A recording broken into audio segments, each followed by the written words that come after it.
Alright, Jason Ruona back here at the NCTS Finals here in Waite Park, Minnesota. We're here at Thunder Road RC Raceway and HobbyTown. We wanted to show you this weekend what it looks like to be doing it right, not only in the hobby shop, but also out on the racetrack. This is a beautiful facility here in Minnesota. We're so glad to be able to visit it, and we want to bring you some of the details of what this place actually looks like and how they operate and what makes it look so good and successful. It's a brisk morning here in Minnesota. Look at this, 40.4 degrees, but nice roadside sign here. Hobbies are good for the brain. Sharing hobbies. Thunder Road RC Raceway, it's good for the soul. Here's the HobbyTown building here in front where the shop is. And then behind is the RC track. You can see the parking lots here starting to fill up here for the NCTS event. Alright, so the first thing you'll notice here is got a little bulletin board with the events that they got going on here. So the next thing you'll notice here is just a well-lit and a well set up shop. Really nice, tight organization in here. Again, just well organized. Makes you want to get involved. We're over here with the kits. Got a nice selection of entry-level vehicles. They're so popular today. Here's the ARMA section. Of course, as we mentioned, Traxxas is really around the top here everywhere. A lot of the first kits up here. Alright, so now you'll see where things change here a little bit. Since we got a track here, we have a nice expert level race section. You can see here we got the associated cars up here. We got some Serpent stuff, Techno. We got parts, replacement parts here on the wall. We got race batteries. Alright, so now we're going to walk towards the track area here. This is impressive, but we walk through the double metal doors here, and we got counters for organization, vehicle rentals. Look at this.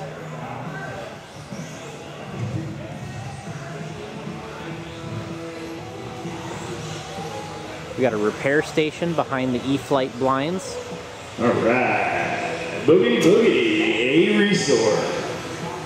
And maybe the number one thing I really kind of like here is I like this kiosk. We got somebody manning the kiosk here. Going live in 25.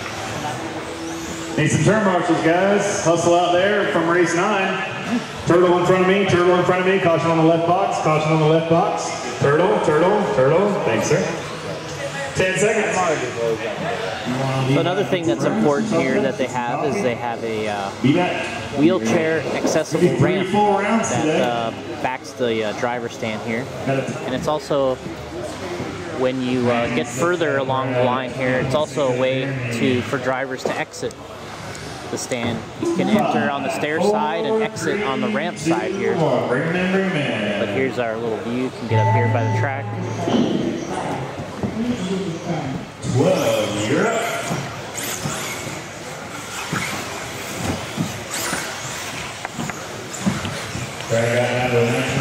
Alright, so something that's important in any RC track is the pit area.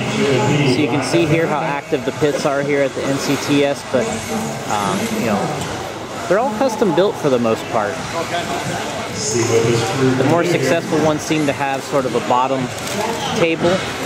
Usually each racer's spot's about 4 feet in length. That way you can put 2 guys in an 8-foot area. The nicer ones even have these double-decker center pieces. Come up and offer an additional space up top, which is really popular with the racers. They would say lots of times they don't even recognize what makes it so nice and easy for them, but having that nice pit space with the upper level storage is big. Look at Cavalier's pit here. He's always got a nice looking pit. He uses his general pit space to wrench the car, work on the tires. And then up top he puts sort of some general items, puts his drinks and a radio bag or car bag. Below you put your race bag, you got your chair, so you got your toolbox. Alright, we got Ryan Cavalieri here. We're doing some tire mounting. We're kind of bumping around the pits trying to get some tips from everybody, and everyone seems to like the race tips. So we're mounting some carpet tires. We got the J Concepts twin pin rears. We got the Swagger fronts, and you know, for all of Ryan's success, I was thinking, I wake up at like 3 or 4 in the morning, and I'm like, it's like, this guy's a really good tire gluer too. You know, I was looking at your tires, the 8 scale races and the 10 scale races, and they're always very consistent, and you always do a good job with making sure that it's right, and that's kind of what we're doing a video on, is doing things right. And so go through, we're doing a little cleaning, we're using a little acetone we picked up at Walmart or like Home Depot. And Ryan, show us, you got your microfiber, so show us how you're doing it here. Yeah, so basically I just unpackaged the tires, stuffed the rears with the gray inserts, and then just used the microfiber towel with acetone. Just needs a little bit to be applied really, and just kind of rub it around. Make sure you just get every inch of the surface that the glue is going to be hitting. So just do it on both sides. And you don't need to do the wheels, I feel like. I just feel like the rubber is basically what is needed to get the tire to stick to the wheel. So I do the both tires. With the rears definitely have inserts, and the fronts have no inserts in them. That's what is preferred here this week. And most of the time I would say on carpet it makes it a little easier to drive. So we'll get them all cleaned up and then just pop them on the wheels and ready for glue. So this is a pretty simple process, and just to make sure that your tires are just gonna stay on the wheel and have no issues. Yeah, I mean, when we do these races all over, there is a cleaning process for every single tire. You know, we do the 8 scales, which probably is the most critical because you're running longer, the cars are under a lot of duress, but in this it's just as critical, but a little bit different. We'd use a little different method. Yeah, I think with just the difference of the rubbers, definitely different things work to keep the glue on. So in 8 scale we use Simple Green. We can also use basically anything, but Simple Green seems to be the easiest method. And then I think for carpet racing, this is going to be the new kind of method. I feel like it just seems like everything just bonds a lot quicker, and I've had no issues basically since I've used this. Okay, we'll go ahead and we'll assemble everything here. You would normally do it, and then we'll. So yeah, 4-wheel, it just basically just pop it on, make sure everything's flat on the wheel. And the same thing, these are not directional, so these can just go on any direction you want. If you want to have the pink dots on the outside, that's fine with you. So yeah, with these harder carpet tires, you got to use a little bit more of your power to slide them over the beads here. Yeah, but your thumb gets a little worn out, but tires seem to be lasting really well right now. I've only had to go through a few sets, and I'm just basically just prepping from some tires for maybe later on in the day and then for the finals. So yeah, you slide the wheel in there. Once you get it in there, a lot of people will do this incorrectly because and then they get where the foam slides out inside the tire. But when you're doing this, there's kind of a little method where you're holding the tire, and you're making sure the foam's not moving too much while you're doing it. I mean, basically you're just pulling it on, and I didn't really do anything. I'll just double check to make sure it's inserted. So mainly you're just pulling the tire on the wheel, and yes, it's a little bit more of a pressure you have to give the tire just because of the compound's a little harder, but overall it's about as easy as it can get right now. Yeah, and this is just, this is our control tire this weekend at the NCTS, but this is typically how we'd mount all the different carpet tires. Just kind of wanting to walk through it and show you how he does it. We got, everyone's got their thing that they're good at, they're best at, and wanted to show you kind of getting them on the wheel. It's just as easy as that. Clean them, the microfiber and the acetone. You don't have to use too much, and then you got them on the wheels, and then we'll kind of go over the gluing here in a minute. All right, now we're all prepped and ready. We got the glue out. Add a little tip to the glue. You know, you get a nice tip that comes with it. It's nice to have a little bit of a flexible option. So Ryan will kind of show you how he does this here. And since the tire's a little harder, you don't do this exactly how you do 8 scale or the dirt tires. But so you got to get a little bit more of a grip on it, right? Yeah, so I do like the tip to be a little longer. It's a little bit more flexible, just to get it a little bit more inside of the wheel.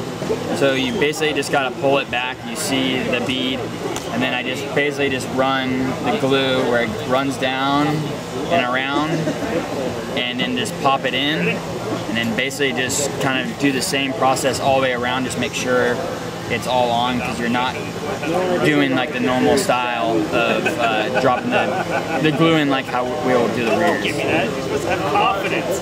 Remember?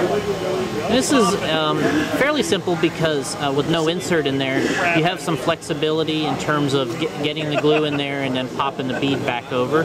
So that first front outside now is done, and he's going to hit this one up. So this was after we cleaned, did the microfiber with the acetone, let them sit for a second, and then we go into the glue process, getting it right there into the bead. Yeah, and I just run a little bit of glue on the wheel, and then it allows it just to run down a little bit, and then that's it. So that was very easy. Yep. Rears are basically standard process. I will peel back the tire just a little bit, get the glue in there, and then just go around slowly, making sure I get every inch of the tire. Yeah, one thing that you kind of do when you mount your tires, and a lot of other guys do, is you hold the tire flat against the board, and then you kind of pivot it and rotate the tire around. So you're using your one hand, you kind of hold the tire on one side, and then the other side you actually pull the bead back. Basically, it's just so the tire isn't gonna move around while you're gluing. You're just being able to get all the glue in there, and then I just use the tire band and kind of push my thumb on it, make sure the glue is gonna come up, and then just use usually like a blue towel. Yep. And I'll just slightly just go around and just clean up the extra glue that was basically just coming out. Yep. And that's it. Yeah, so what that helps with is it removes some of the bulk of the glue. It came off on the blue mechanics towel, and it thins it out on the surface so that it will dry a little quicker. And that's kind of a big part of all the tire gluing, is not making sure you got a big blob of glue everywhere, because it doesn't dry like that. Exactly. If you have a lot of extra glue just sitting there, it's just going to take a lot longer for the glue to dry, and it's just going to take much longer, and it's going to not look as good, basically. So then we'll go here again, we add the rubber band, push it down to kind of squeeze out the excess glue. Gonna run it across with the mechanics towel. And one thing that I noticed Ryan does is when he wipes these things, he does wipe it, and sometimes the glue ends up a little bit on the wheels, but that's okay. Because you want it to look good, but you also want it to work good. That's the #1 thing when you're gluing tires for racing, is they don't do you any good if they're not done right. And you want to make sure you use enough glue, and that they look good, but they also perform right. And that's the idea, and that's what we see with the 8 scale tires most often, and then these. So we'll let these dry now. He's not under the gun here to run them anytime soon. So he'll repeat the process when it dries up, and then you'll be ready to go, right? Yeah, I'd say this process now, I'll probably let it sit for about 15-20 minutes, since I'm not in a hurry. Just make sure everything's good to go, because I won't be using these till later in the day. And then just do the same process on the other side. So with the NCTS races, we give away a t-shirt to each entry. That's what's going on here, is the racers picking up their t-shirts at the kiosk. So that's what's nice about having this kiosk, is it gives you a place to go, get information, provide the racers with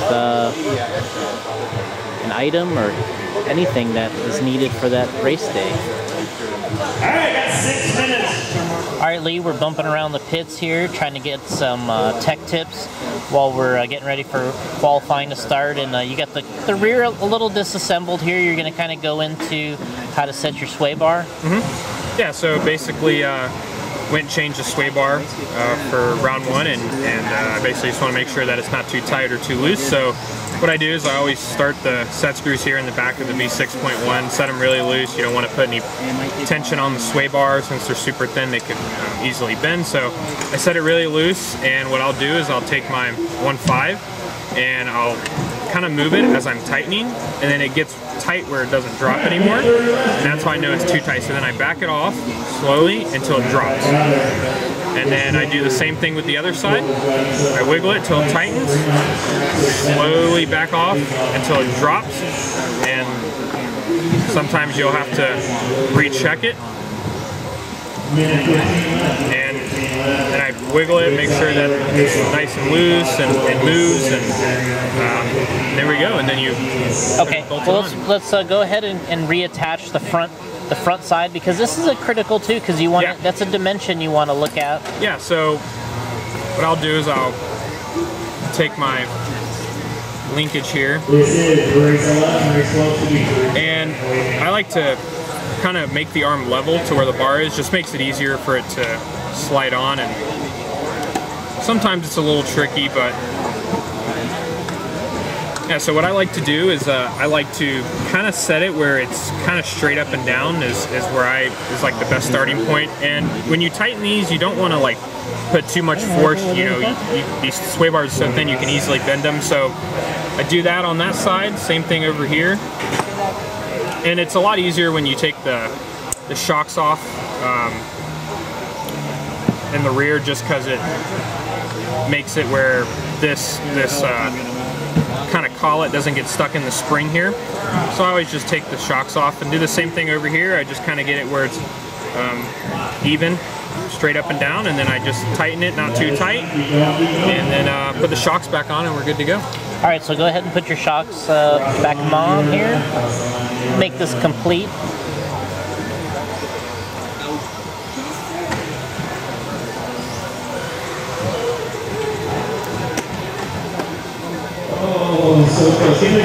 Take my little handy thumb wrench thing. There you go.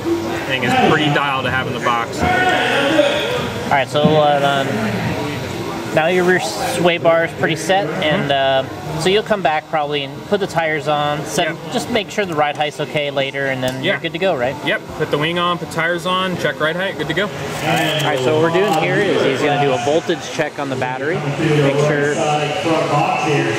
we're at legal voltage. Come through here, he checks his tires, plugs in the battery, make sure you got protect tires.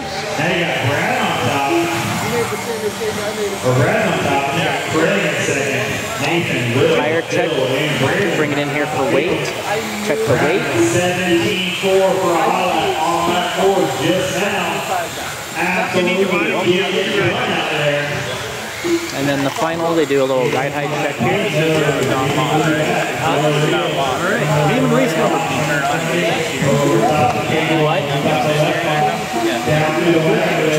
I'm a big fan of your setups. I use them myself. Thank you.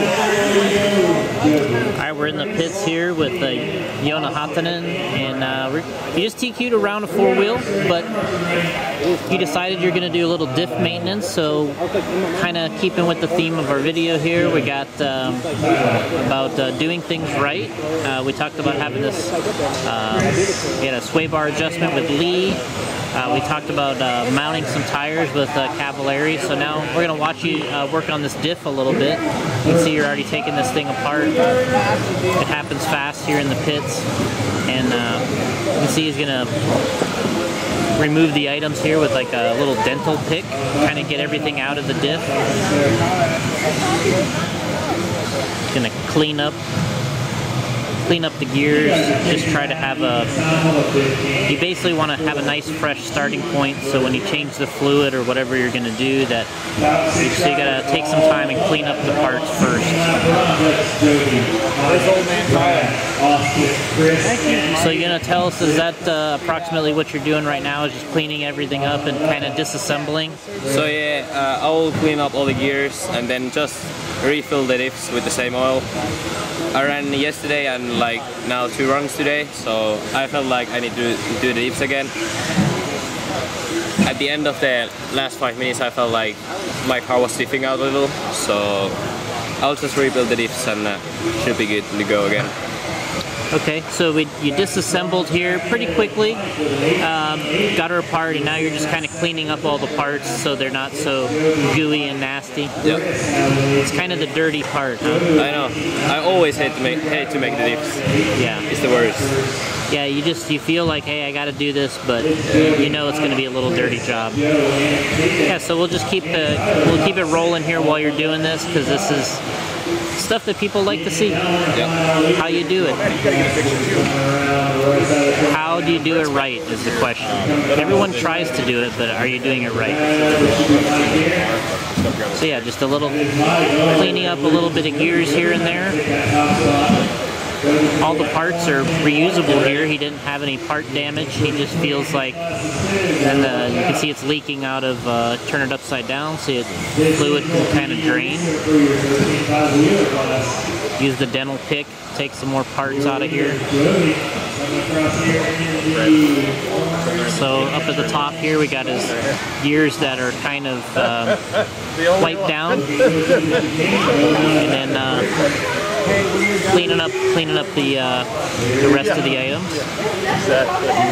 That's going to be your leader. Coming across the left box through the wagon wheels. Orange, white, and gray tail, white wheels. Over the left tail, caution over the right tail, caution over the right tail about this. Alright, 2 more clean parts. There's the nasty part. Wipe this down, look in there, and then I just take all the oil out from the sides. Okay, so yeah, where the oil gets the thickest around the outside of the little aluminum pumpkin item here, you can just kind of take a little flat head screwdriver and just kind of get the greasy items, which probably a lot of this grease kind of throws into from the O-rings and stuff. And so then you just want to get a nice starting point for when you freshen it up again.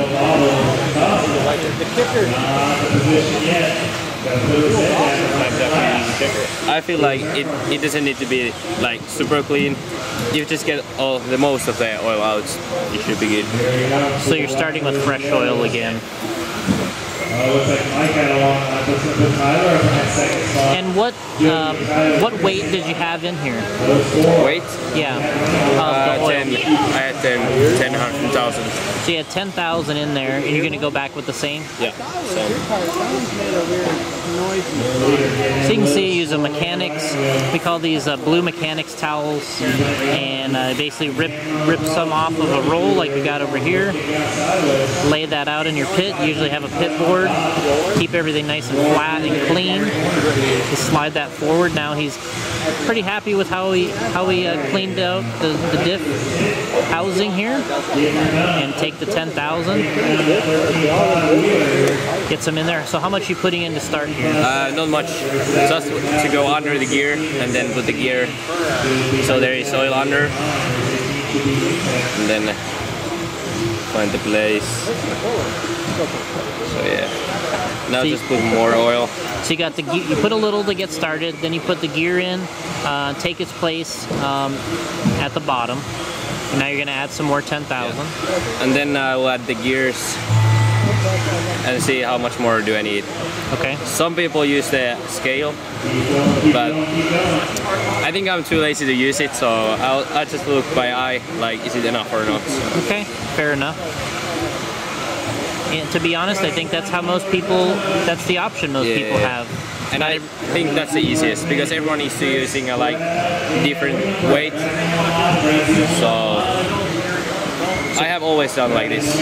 So putting the shims on there according to what the instructions say, right? We got some little shims that go against the outside, against the gear in the outside. That keeps your spacing correct. Put your other set of cross gears in here, so you have your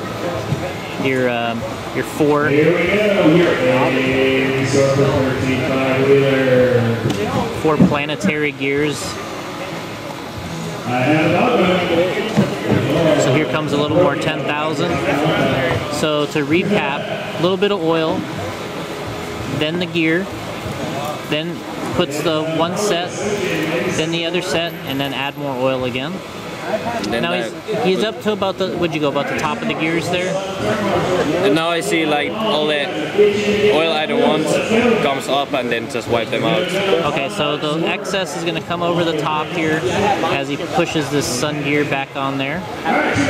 Get a little excess, and with that 10,000, I mean, it's so thick that you can almost treat it like shoe goo. It's like it wipes off. Now he's got a nice even feel with the gasket on that side, the pin drive here, and he's going to engage the pin to the gear, and there's the alignment.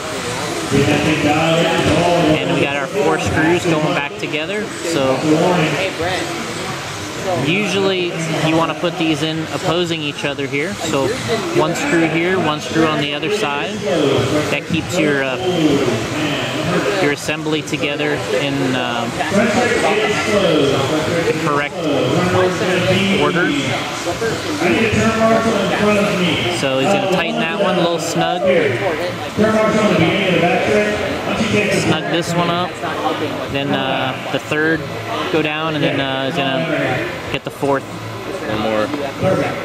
The last screw together, which, and you know, I mean, we got a full time on this. We got 7.5 minutes so far doing the diff here, which is a pretty quick rebuild. We'll do a check to see if he likes the way it feels. I think that's pretty good.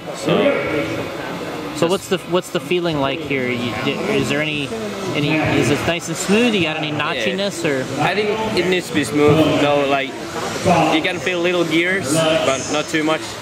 Just like it feels free, should be good. Okay. Are you gonna do any other of the diffs, or are you just gonna do the front? I think I'll do the rear. I'll just put this like on the car and then take the other diff out and make it. Okay. Yeah. Sometimes you want to complete something, because you never know if your race comes up too fast. Then the car's partially together. If you take everything apart and you don't have enough time, sometimes you can get yourself in trouble, not make your race. So he'll assemble this back together, pop it back in the B74 here. Nice front adjustability here with the case off.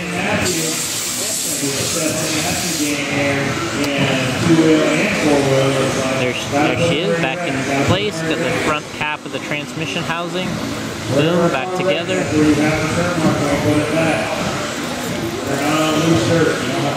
And then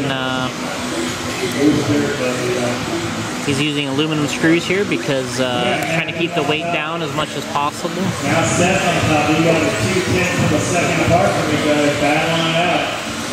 This is just in between racing.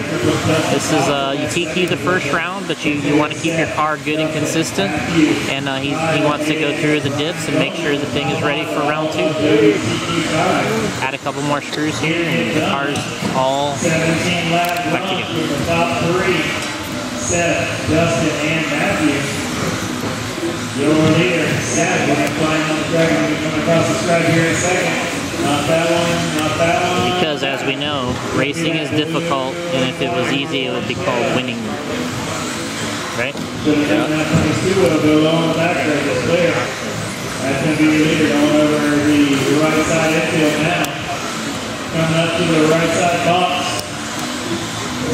Alright, so now we just going to attach the shocks here when he feels comfortable, and it's ready to rock and roll. So.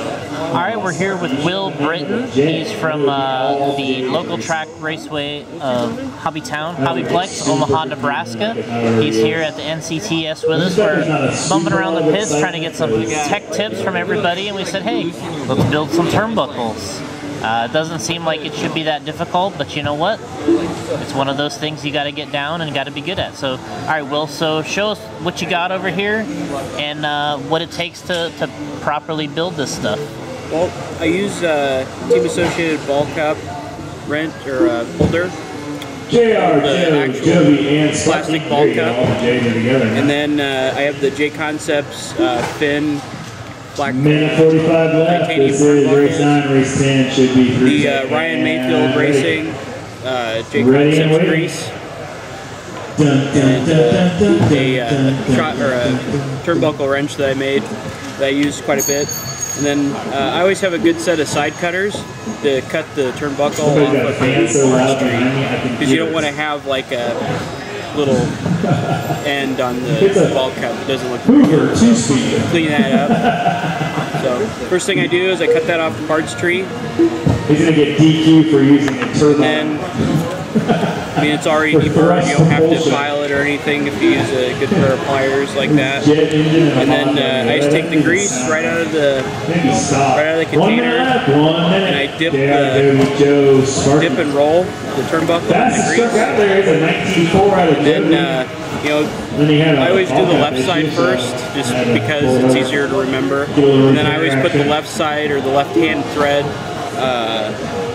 turnbuckle end on the left side of the car, so that way, you know, everything's going the same direction. You know, have one that you have to turn one way or one you have to turn the other. So that can be annoying. So if you're setting your camber and it's off 2 degrees and then you go the wrong way, this way you always remember. But yeah, once that's greased up, and the reason why you do that is because with these turnbuckle ball ends are new, they're pretty tight, and so you'll go to adjust your camber or your toe, and since they're so tight with no grease, it'll pop off the ball cup, and then you end up needing to pop it back on and loosen it up, and it just makes life a lot easier if you use a good thin black grease. And so I start with the left first, kind of start that, and then you know, I just put in my wrench that I made, and I thread it all the way on until the threads are all the way to the end of the thread, so that way you kind of tap it with the turnbuckle, and that way it's a little freer and the grease gets all the way in. You get a cookie. And then we put the other side on, and we trim it again. And this is the right hand thread side, so I start threading it on.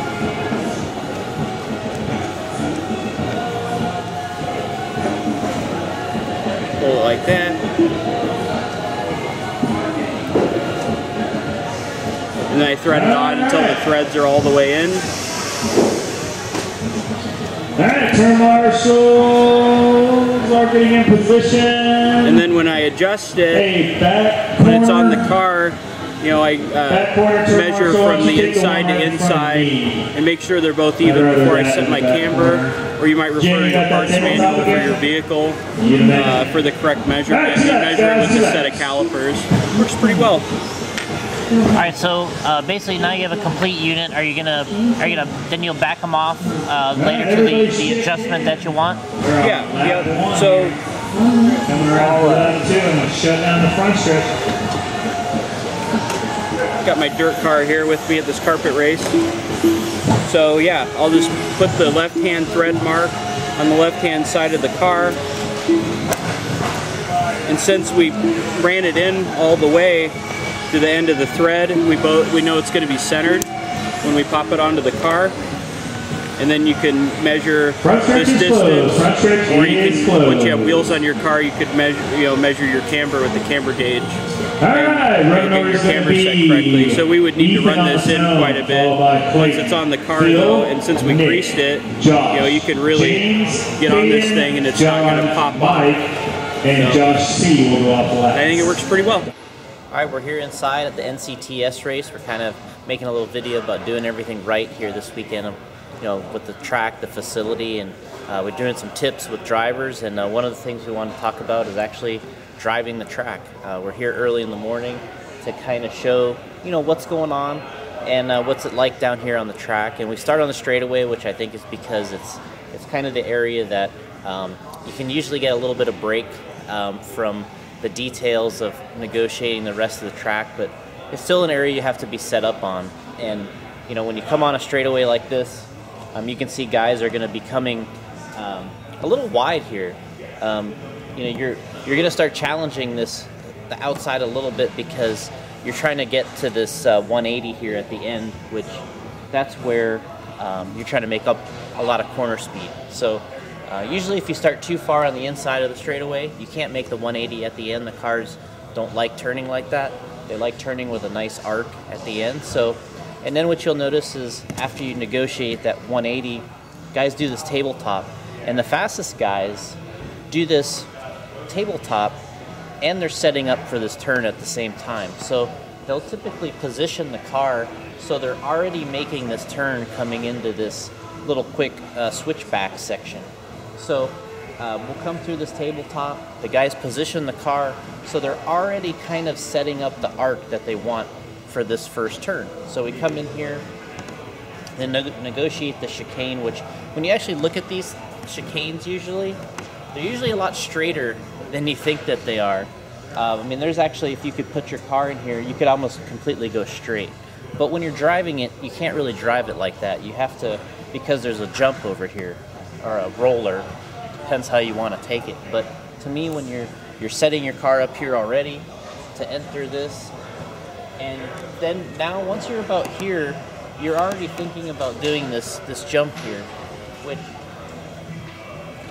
and you know, we talked about this with a lot of drivers and how they want to do this, and you kind of want to look at it from this angle, I think, because now it's about this 180. So getting over this jump is really about what you want to be doing in the 180 over here before this tabletop. So the guys that are negotiating this, and this is a big jump. I mean, you can see how tall this thing is.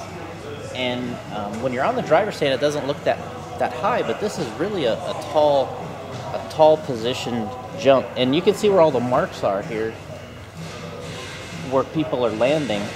But really, what they're trying to do is they're trying to get the car positioned already so that when they land this jump, that they're set to be in and out of this turn as fast as they can possibly get out of here. So there's sort of a little twist motion here. So when the car's landing this way, and then you're already on top of this one, you're kind of back going this way. So, and this is a big section where you notice that the pro drivers are really, really good at. I don't know what it is about these two parts of the track, but the pro drivers are really amazing right here. And then once you negotiate this 180, now it's all about the front section. So you want to come off smooth on this front section. So you're driving up this tabletop as fast as you can, which might seem rather simple, but it's really kind of not, because typically on these carpet tracks, the transition between flat and any type of elevation, the cars there's a little hesitation when you drive up the face of it. So what you're trying to do is you're trying to transition the car smoothly, stay on the ground for when you get on this downslope. And then this is an area where this is probably the toughest part of the track. I think everybody agrees that this hump here in this section will kind of go close to it.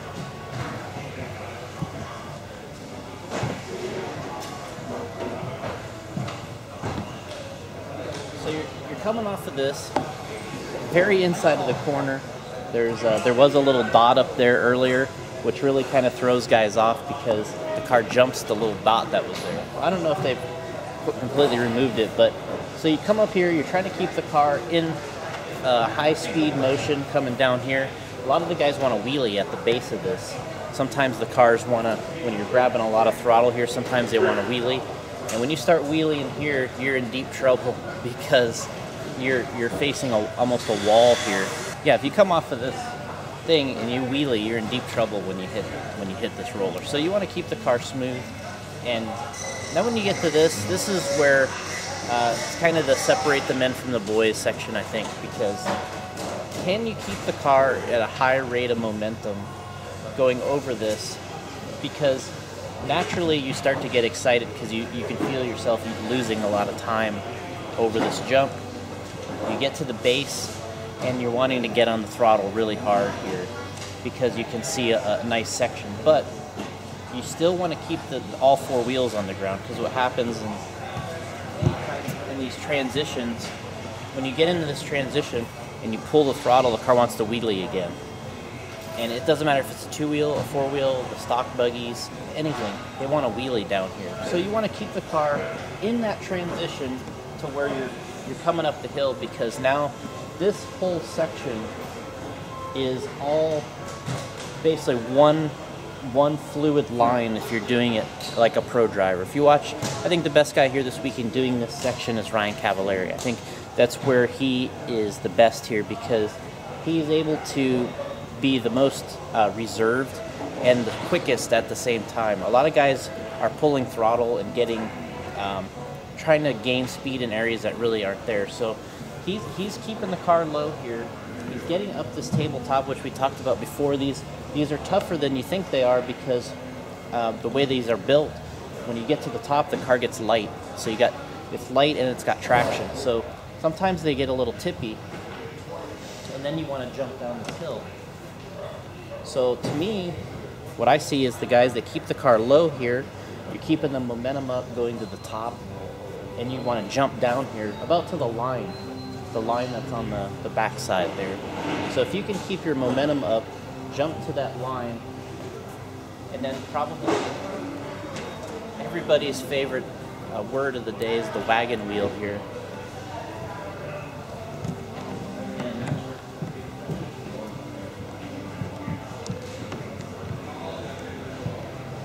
So ultimately, if you can get a smooth landing off of the roller, you can come up this tabletop and you can get a nice soft landing here. That really sets you up for this, which everyone's gonna look at this and think that this is nothing. But this is probably one of the most interesting parts of the track, because it's loose. Everything else is carpet. And this is, this is a wood wedge. When you're down here, they actually have a little bit of a wedge to it. So you can see, the further you get out here, the further you get out on this wagon wheel, you're offline. So the car starts taking these one at a time. You're going in between traction and no traction. The guys that really got this nailed, like the Cavalieris, they're down here. You can see where this is all busted up from people hitting it, but the fast guys are right here, because they're staying all on one surface. So when they're on one surface coming through here, the car feels consistent, they're on the tight line. And then the other thing I noticed is, when you're looking at this, they're on the inside here. To me, when I first drove this track, to me it makes me feel like this is the corner, like you're trying to go around this, but this is really the inside. But when you're driving, it's kind of hard to pick up on that. But when you watch the pros, they're in here when they're driving this. And this is just another soft lander. But like it was over here, this track is actually almost a mirror image of each other, side to side. But when you do this corner, it's almost the same as this chicane. They're setting up on this. And there's almost a complete straight line through here, but the way that you downside these jumps with the car, you don't really drive it you don't drive it like a box. So come through here, kind of split the gap, and now once you get about here, I think the driver is really concentrating on doing the straightaway correctly. So you want to get over this tabletop in a position that allows you to do the straightaway right. So when you come through here, obviously you want the shortest distance is this straight line from point to point, but the car sometimes doesn't want to drive like that. So when you're arcing this, you're already doing this tabletop, and the fast guys are already setting it into this 180 so they can do the straightaway like we talked about first. So that's kind of the walk through the track, kind of giving some details about how these pro guys and everybody else drives this track. And it's a little more difficult than just going out there and just buzzing around and think you got it. You got to place the car correctly. There's all these little details, the wagon wheel, there's the inside pipes that they look from the driver's stand look different than others, and positioning it so it so the car works correctly when you're driving it. And we are off. Two-wheel modified buggy division. Car, one of the hardest classes in RC to master. take it from the paid professionals, they will tell you that. Oh, there's a little bit of a gaggle going on in the backstretch. Cavalieri still take the lead here. It's Cavalieri, followed by Broc, followed by Cole, followed by Brad, followed by Lee, Seth, Sean, Brent, Joona, Kyle, and JP. All right, we're here back in the pits getting some pit tips with Ron Schuur from Hobby Wing. We got Brad Shear's two-wheel drive buggy, and we're trying to get some tech tips on how to operate the speed control. Checking some data points is a big term here. Data points, which is some random speed control and motor information. So Ron, walk us through a little bit of what you're checking for here. A lot of people don't realize this function or abilities even here in the speed control. But we capture data points for every run. So Brad just ran this in practice this morning, and we're going to walk through it. Now I'm using the programming box that I've already connected, and in the programming box you can get this information. And of course on Wi-Fi, if you captured every run, there's a history log, so you can go back through and watch what's going on. But to get to it with the program box, I take the third button over and I press it down, and I hold it, and then now I can see motor temperature. And here on this one, it's 56C or 132 degrees Fahrenheit. Minimum voltage is 6. I'll come back around. His max RPM was 49,228, if you can see that. And then the ESC temperature was 65C or 150. This is a modified motor with a 7.5 in it, and 149 65C is actually pretty decent for the modifieds. And the motor temperature 132 is very good. So Brad's got his gearing and braking points now, probably pretty good. The one that I like to spend a lot of time on is the minimum voltage. This is the minimum voltage that the speedo recognizes when you're out on the track. And remember, we're here at a carpet track, so you've got a lot of load. When you come up to a jump or something and stab the throttle, that's where it's capturing the minimum load number to tell you here. Now, just looking at it cold, I'll call it, just the first time ever, it doesn't tell you much. But if you watch this stuff along the way and know what kind of battery you're using, this 6 volts could be a little bit low. I tend to believe it's a little low myself. Maybe the battery might have some age on it. Maybe one of the cells is getting weak, something along that line. And I know if you see this down in the mid-5s, you're going to have problems making run time more than likely on your run. Typically on a modified, this is higher than 6 flat. So that's something you might want to watch. And your motor RPM here, again, I already mentioned the speedo's not getting hot, the motor's not getting hot, and so I would imagine we would find that this, the way Brad's got the car set up, the speedo set up, and the motor gearing and timing, again, if you watch this RPM, it kind of gives you a sense of what's going on. You go to another track, and you're going, oh, well, you know, the last time I ran it, I'm turning roughly 50,000 RPM, and now I'm at a track and I'm doing 60. It's either a very big track where you're revving up more, but if you're on that big track and you're revving higher, and your motor temperature starts going up, but your RPMs are going up, that means you're under geared. Because on a brushless motor, if you're the over revving it will get them hotter than being over geared. So the speed control gets hot when that happens, and the motor. So these 4 points seem pretty simple, but they can give you a lot of information to fine tune your car as you're going along.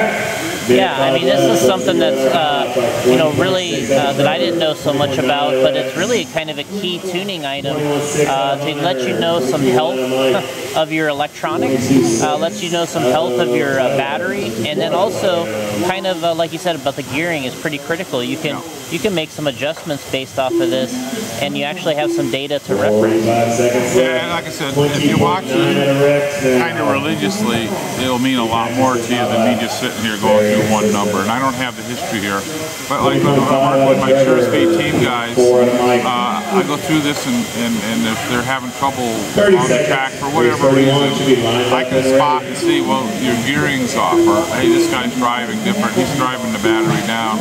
So, like on a 17.5, it's very common to see an operating RPM of 28 to 30,000 with my motor.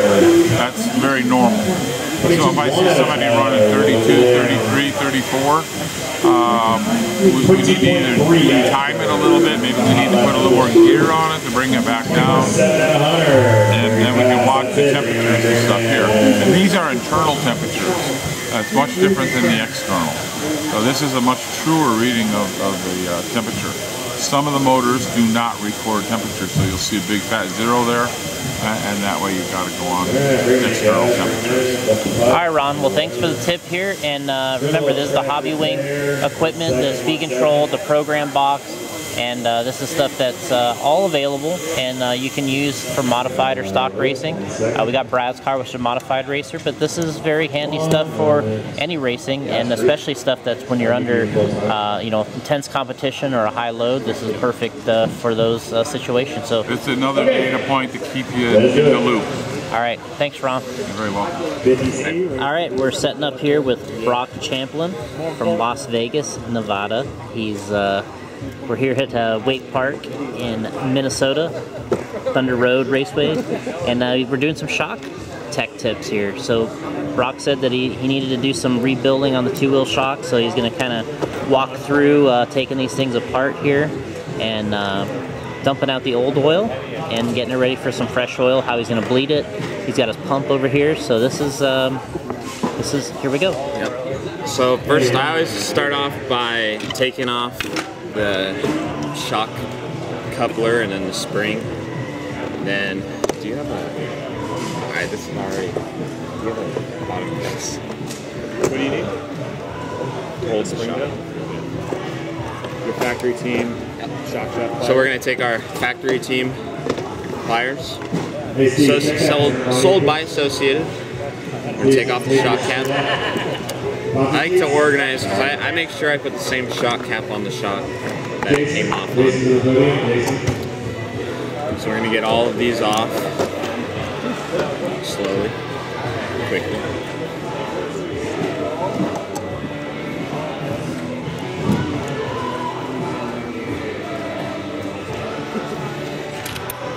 Novice.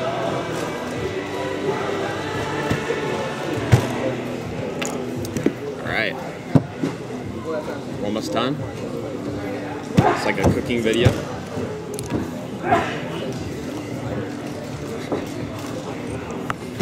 Alright, so now we got our shock caps off. And then just take whatever you have, like a water bottle. Preferably don't pour it into the trash can unless you want to make a mess. You have to clean up after yourself. Alright. Make sure all the oil is out. Set your shock upside down. Do all 4 of them.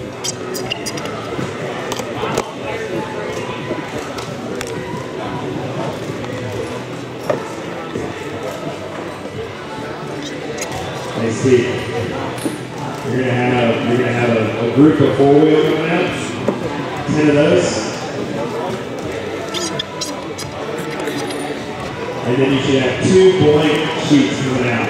Alright, so now we have our shocks empty. I like to take just whatever brush you have, make sure that you get all the carpet fuzz and dust off your shock.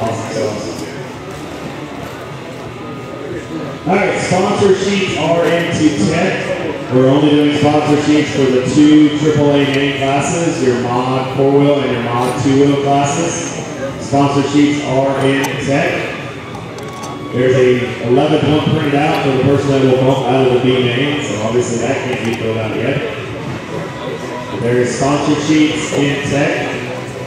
Alright, after you get done doing that, for your 2 mod AAA main classes. I'm just replacing oil right now, so I'm going with a 3530 front to rear. This handy factory team bag that Associated once again sells. Factory team. Get some 30 weight. Some 35.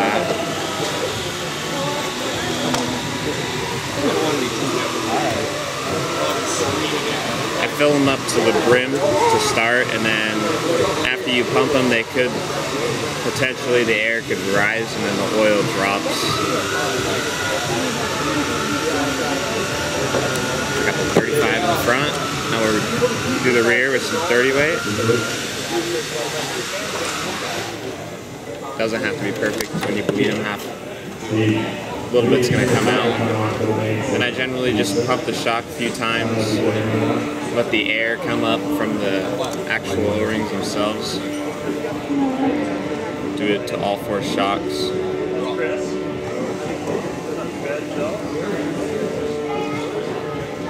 I'm talking already about toy box next weekend. I got my new dirt car. Generally, after I get them pumping the actual shock themselves, I wait just a little bit for the big air bubbles to rise all the way to the top, and then I take a shock pump that a few people make. You don't have to have anything crazy.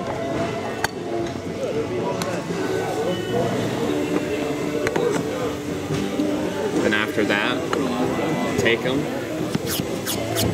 pump them just a few times, let them sit, and about a minute or two we'll come back and check to see if they are ready or we need to give it a few more pumps. So we're just in a little waiting period here while you got the shocks inside the chamber.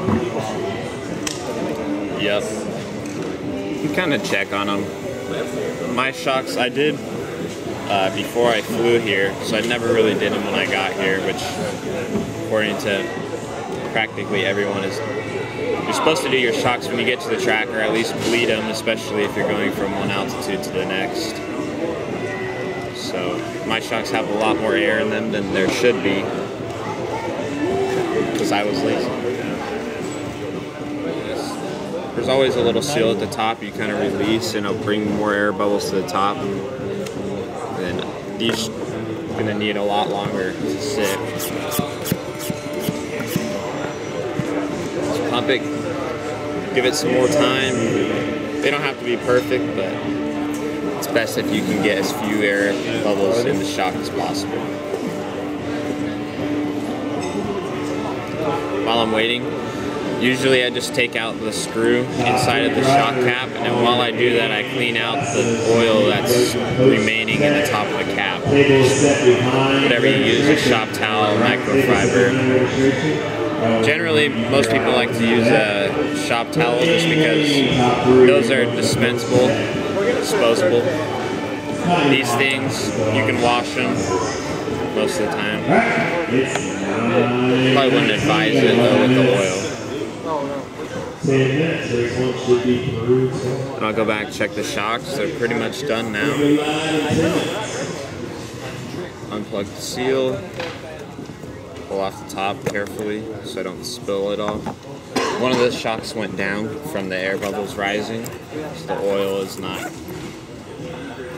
the shock's not completely filled. So I'll take it, top it off. And then the fun part, the most important part, is making sure that you bleed your shock correctly.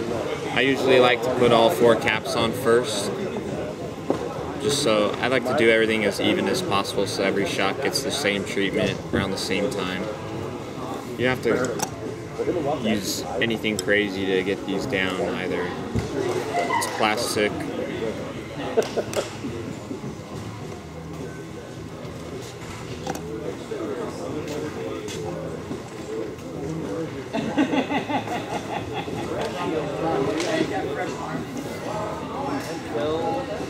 Alright, once you get done with these, move on to the bleeding process.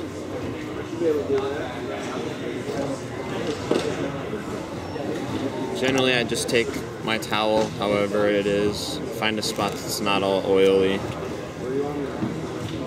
get your set screw, put it on your tool, and then get your shock. I like to hold it as straight as possible. Some people put it at just a bit of a slant, like how it would sit on a car. And then I just slowly bleed the shock. And I clean it off a little bit with the towel or rag or whatever you use. And then put the set screw in there. Make sure when you bleed the shock, you don't pull the shaft back down either.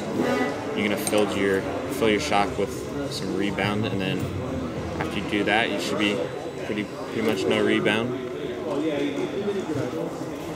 Just a little bit. And the shocks do gain air as you sit and pump them. Generally, you want to try to avoid sitting here and doing it by hand. Some people, I like to just let the shock do what it does on the car and not sit here and just pump the shock. Especially in on-road, it's really bad to, or when you run like a bladder, it's really bad to shove the piston up into the bladder because that adds air. 9:22. They're going live at 9:30. Got our set screw. Everyone smile. Leave the shock slowly. You don't want to go fast either. The oil's just going to shoot right out because of the pressure in the piston.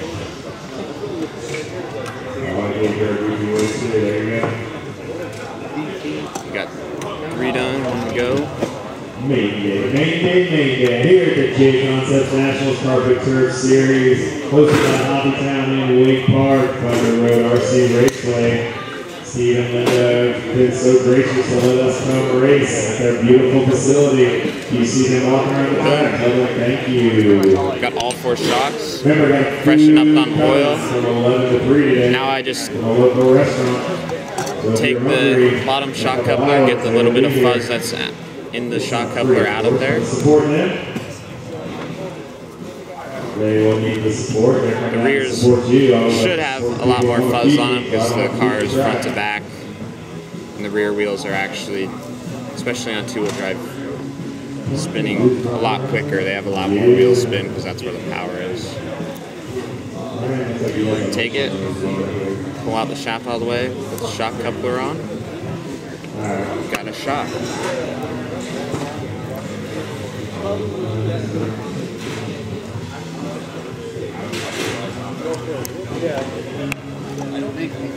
Just a little bit of maintenance goes a long ways, especially on surface like carpet where everything matters. Is that what you prefer to use them? You can't really, you got to do it all or none. So we got our shocks done now. Boom, ready for the car. Cavalieri trying to take this tone to tone. He's our TQ setter. Coming up over top. That is time. Racing the line, racing the line, racing the line. Racing the line, racing the line. Good run, good run. Keep going, keep going. 2 more to finish, 2 more to finish. 2 more to finish. Lead on, set this live, set this live. There you go. Good run.